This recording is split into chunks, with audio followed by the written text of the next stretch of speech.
Muy buenas y bendecidas noches, señores. Bienvenidos sean todos sean bienvenidos. Padre, bendito y alabado sea, Señor, por tu amor, por tu misericordia, por tu bondad y por tu gracia, por todo lo que nos das, Señor, sin merecerlo, porque eres un Dios bueno, justo, amoroso, pero también eres fuego consumidor. Te agradecemos por este tiempo que nos permites estar leyendo tu palabra, todavía sin ninguna restricción, Señor, aunque ya se acercan los tiempos.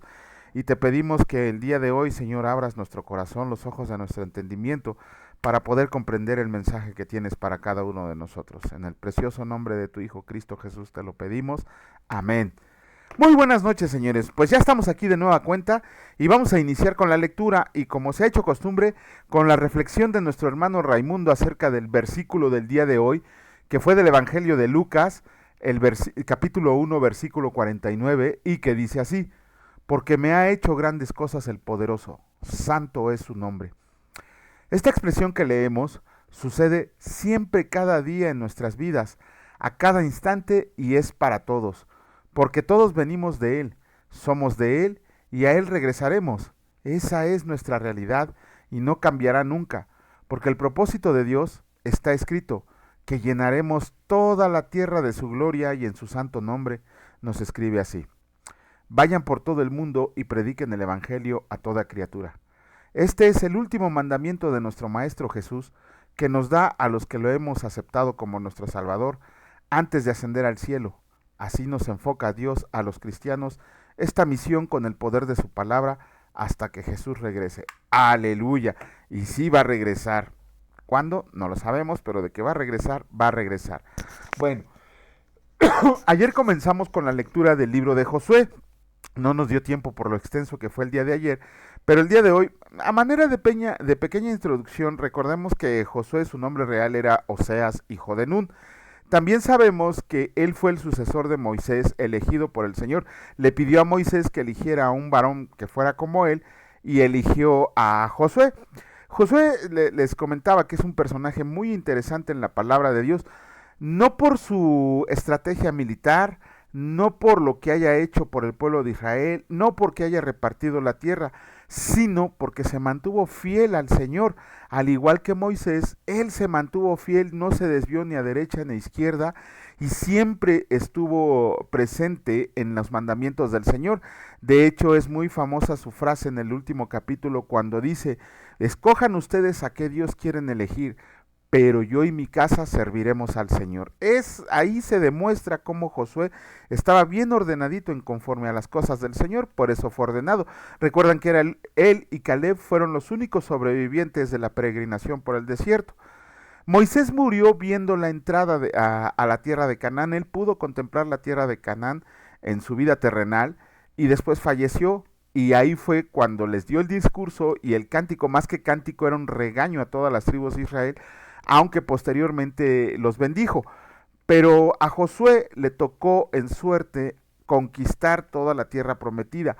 Pero esas conquistas, esas batallas, esas estrategias de guerra no son el propósito principal del libro. El propósito principal del libro de Josué es demostrar que cuando uno es obediente a los mandamientos del Señor, todas las puertas se van a abrir, y lo vamos a ver cómo Josué conquistó toda la tierra de Canaán. No toda, le faltó. De hecho, hoy en día todavía la tierra hasta la perdieron, ¿no? Todavía falta mucho por conquistar de la tierra que el Señor les había prometido. El Señor les dijo que sacaran a todos los que estaban ahí porque era pura maldad y pecado, y no lo hicieron. De hecho, empezaron a convivir con los moradores de esa tierra y tuvieron que hacer tratados de paz. Por ahí vamos a ver un engaño que le hicieron a Josué para que pudiera sobrevivir esa tribu que estaba ahí. Pero sí, tampoco hicieron caso a exterminar a todo lo que había en esa tierra. Vamos a comenzar con la lectura. En esta ocasión iniciamos con el capítulo 5 del libro de Josué, y escrito está: la circuncisión y la Pascua en Gilgal. Cuando todos los reyes de los amorreos que estaban al otro lado del Jordán, al occidente, y todos los reyes de los cananeos que estaban cerca del mar, oyeron cómo el Señor había secado las aguas del Jordán delante de los hijos de Israel hasta que hubieron pasado, desfalleció su corazón, y no hubo más aliento en ellos delante de los hijos de Israel. En aquel tiempo el Señor dijo a Josué: hazte cuchillos afilados y vuelve a circuncidar la segunda vez a los hijos de Israel. Y Josué se hizo cuchillos afilados y circuncidó a los hijos de Israel en el collado de Aralot. Esta es la causa por la cual Josué los circuncidó. Todo el pueblo que había salido de Egipto, los varones, todos los hombres de guerra, habían muerto en el desierto, por el camino después que salieron de Egipto. Pues todos los del pueblo que habían salido estaban circuncidados, mas todo el pueblo que había nacido en el desierto, por el camino, después que hubieran salido de Egipto, no estaba circuncidado, porque los hijos de Israel anduvieron por el desierto 40 años, hasta que todos los hombres de guerra que habían salido de Egipto fueron consumidos, por cuanto no obedecieron a la voz del Señor, por lo cual el Señor les juró que no les dejaría ver la tierra de la cual el Señor había jurado a sus padres que nos la daría, tierra que fluye leche y miel. A los hijos de ellos que él había hecho suceder en su lugar, Josué los circuncidó, pues eran incircuncisos, porque no habían sido circuncidados por el camino. Y cuando acabaron de circuncidar a toda la gente, se quedaron en el mismo lugar, en el campamento, hasta que sanaron. Y el Señor dijo a Josué: Hoy he quitado de ustedes el oprobio de Egipto, por lo cual el nombre de aquel lugar fue llamado Gilgal hasta hoy. Y los hijos de Israel acamparon en Gilgal y celebraron la Pascua a los 14 días del mes por la tarde, en los llanos de Jericó. Al otro día de la Pascua comieron del fruto de la tierra, los panes sin levadura, y en el mismo día espigas nuevas tostadas, y el maná cesó al día siguiente, desde que comenzaron a comer del fruto de la tierra, y los hijos de Israel nunca más tuvieron maná, sino que comieron de los frutos de la tierra de Canaán aquel año. Josué y el varón con la espada desenvainada. Entonces Josué, cerca de Jericó, alzó sus ojos y vio un varón que estaba delante de él, el cual tenía una espada desenvainada en su mano. Y Josué, yendo hacia él, le dijo: ¿Eres de los nuestros o de nuestros enemigos? Él respondió: No, mas como príncipe del ejército del Señor he venido ahora.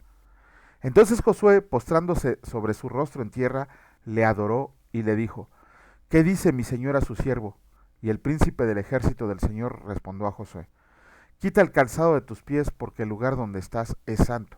Y Josué así lo hizo.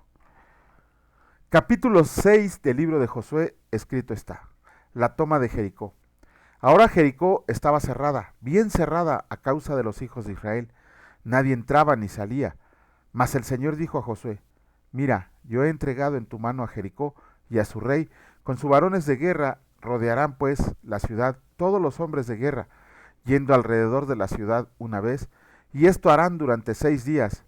Y 7 sacerdotes llevarán 7 bocinas de cuernos de carnero delante del arca, y al 7º día darán 7 vueltas a la ciudad, y los sacerdotes tocarán las bocinas, y cuando toquen prolongadamente el cuerno de carnero, así que oigan el sonido de la bocina, todo el pueblo gritará a gran voz, y el muro de la ciudad caerá. Entonces subirá el pueblo cada uno derecho hacia adelante.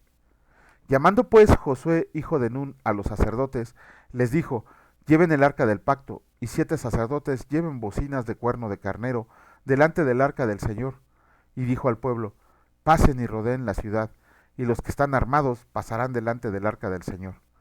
Así que Josué hubo hablado al pueblo, los 7 sacerdotes, llevando las 7 bocinas de cuerno de carnero, pasaron delante del arca del Señor, y tocaron las bocinas, y el arca del pacto del Señor los seguía. Y los hombres armados iban delante de los sacerdotes que tocaban las bocinas, y la retaguardia iba tras el arca, mientras las bocinas sonaban continuamente. Y Josué mandó al pueblo, diciendo: Ustedes no griten, ni se oirá su voz, ni saldrá palabra de su boca, hasta que yo les diga: Griten. Entonces gritarán. Así que él hizo que el arca del Señor diera una vuelta alrededor de la ciudad, y volvieron luego al campamento, y ahí pasaron la noche. Y Josué se levantó de mañana, y los sacerdotes tomaron el arca del Señor, y los 7 sacerdotes, llevando las 7 bocinas de cuerno de carnero, fueron delante del arca del Señor, andando siempre y tocando las bocinas, y los hombres armados iban delante de ellos, y la retaguardia iba tras el arca del Señor, mientras las bocinas tocaban continuamente. Así dieron otra vuelta a la ciudad el 2º día, y volvieron al campamento, y de esta manera hicieron durante 6 días. Al 7º día se levantaron al despuntar el alba, y dieron vuelta a la ciudad de la misma manera 7 veces. Solamente este día dieron vuelta alrededor de ella 7 veces. Y cuando los sacerdotes tocaron las bocinas, la 7ª vez, Josué dijo al pueblo: Griten, porque el Señor les ha entregado la ciudad. Y será la ciudad anatema al Señor, con todas las cosas que están en ella. Solamente Rahab la ramera vivirá con todos los que estén en casa de ella, por cuanto escondió a los mensajeros que enviamos.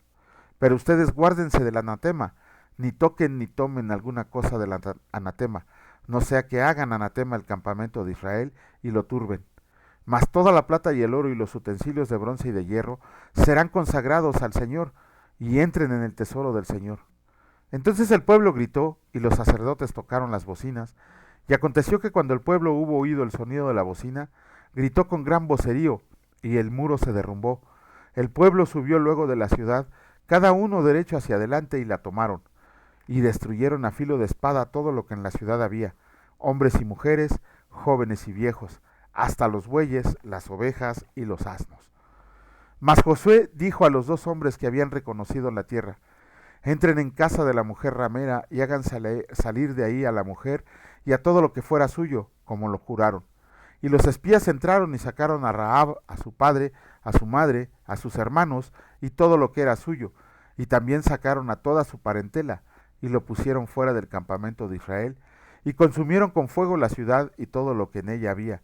Solamente pusieron en el tesoro de la casa del Señor la plata y el oro, los utensilios de bronce y de hierro. Mas Josué salvó la vida a Rahab la ramera y escondió a los y a la casa de su padre y a todo lo que ella tenía. Y habitó ella entre los israelitas hasta hoy, por cuanto escondió a los mensajeros que Josué había enviado a reconocer a Jericó. En aquel tiempo hizo Josué un juramento diciendo: maldito delante del Señor el hombre que se levante y reedifique esta ciudad de Jericó. Sobre su primogénito eche los cimientos de ella, y sobre su hijo menor asiente las puertas. Estaba pues el Señor con Josué, y su nombre se divulgó por toda la tierra. Con eso terminamos la lectura de los capítulos del Antiguo Testamento, el inicio de la conquista.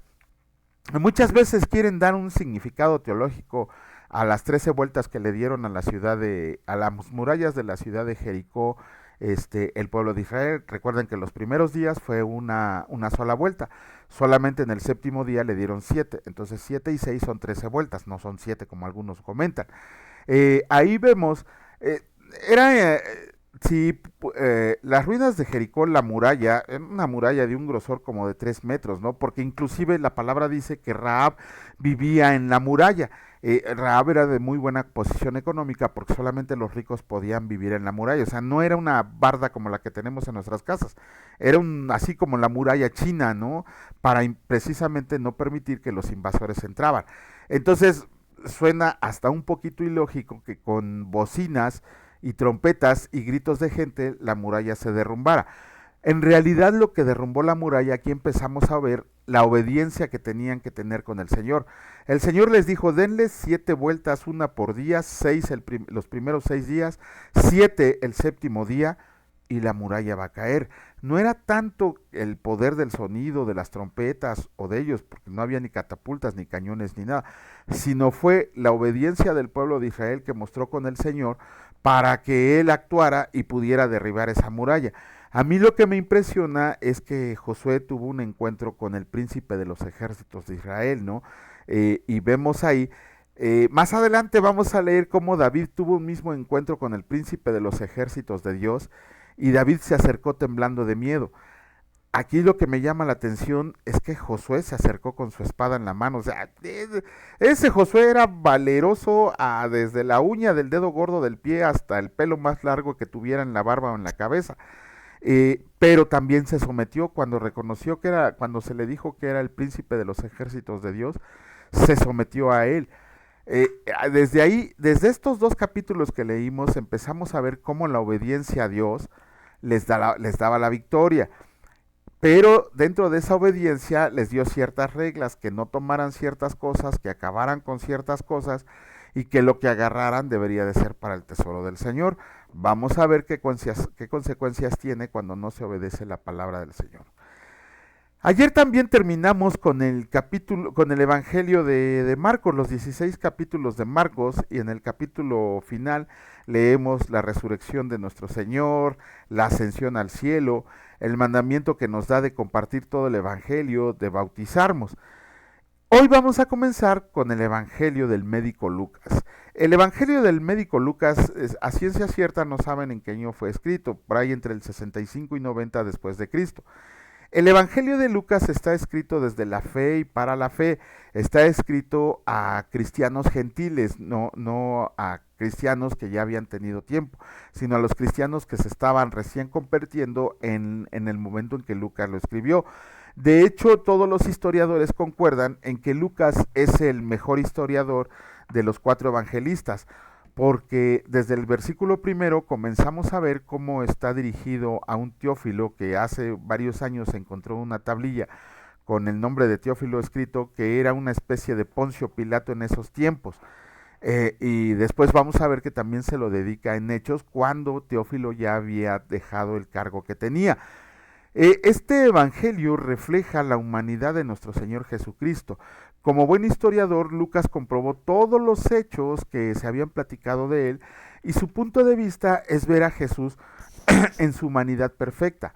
No está haciendo una biografía de Jesucristo, está escribiendo un evangelio para convencer a las demás gentes de que nuestro Señor Jesús fue el Mesías que el pueblo de Israel esperaba. Lucas era un griego convertido primero al judaísmo y después convertido al cristianismo. De hecho, sabemos que Lucas era médico porque Pablo en una de sus cartas así lo nombra, el amado médico. Y de hecho el Evangelio de Lucas nos da muchas pistas acerca de ciudades que ya no existen, su colocación, dónde estaban, y ciudades que de verdad existieron, antropológicamente se ha descubierto. Faltan algunas, pero no dudamos que dentro de pronto surjan ellas.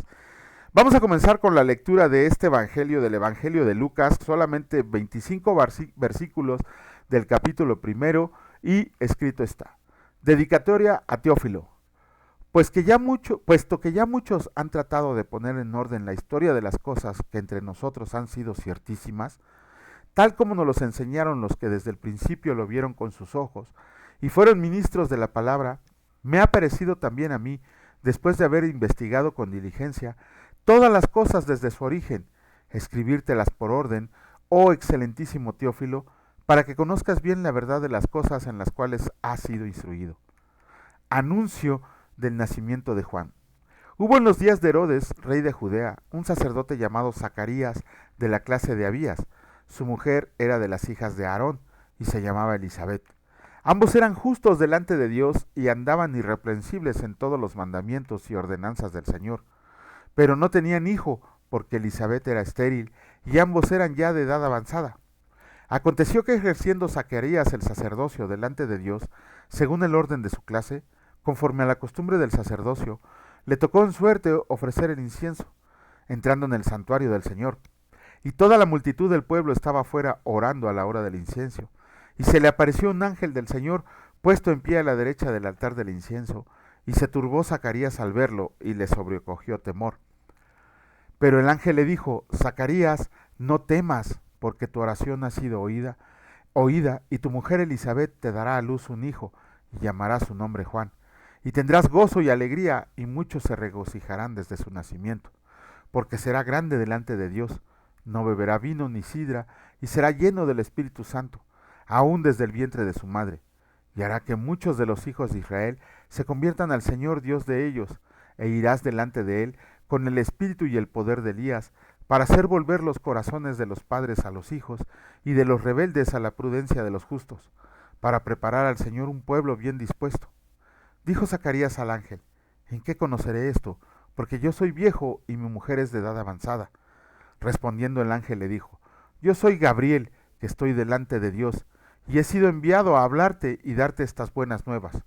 Y ahora quedarás mudo y no podrás hablar hasta el día en que esto se haga, por cuanto no creíste mis palabras, las cuales se cumplirán a su tiempo.